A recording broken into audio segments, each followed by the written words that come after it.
मनोज जरांगेंची जी केस आहे ही 2013ची केस. यापूर्वी देखील त्या केसमध्ये त्यांचा नॉन बेलेबल वॉरंट निघाला, तो त्यांनी जाऊन कॅन्सल केला. कुठल्याही क्रिमिनल केसमध्ये जर तुम्ही तारखेवर हजर राहिला नाहीत तर त्या ठिकाणी नॉन बेलेबल वॉरंट निघतो. तो नॉन बेलेबल वॉरंट तुम्ही तारखेवर हजर राहिला की तो रद्द होतो.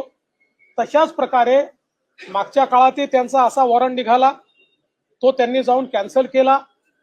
आता पुन्हा ते तारखेवर गेले नाहीत, त्यामुळे पुन्हा त्यांचा वॉरंट निघालाय.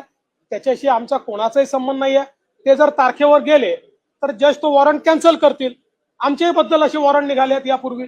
आमच्यावर अनेक आंदोलनाच्या केसेस आहेत. त्या केसेसमध्ये जेव्हा जेव्हा आम्ही गेलो नाही त्यावेळी आमच्यावर वॉरंट निघाले. आम्ही जाऊन त्या ठिकाणी सांगितलं आम्ही हजर झालो तर ते वॉरंट रद्द होतात. पण मी काही त्यांना दोष देणार नाही.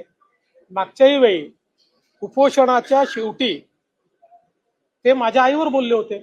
मग नंतर त्यांनी माफी पण मागितली आणि सांगितलं की जरा उपोषणाने माझ्या डोक्यावर परिणाम झाला होता किंवा मला त्रास झाला होता, त्यामुळे मी रागारागात बोललो.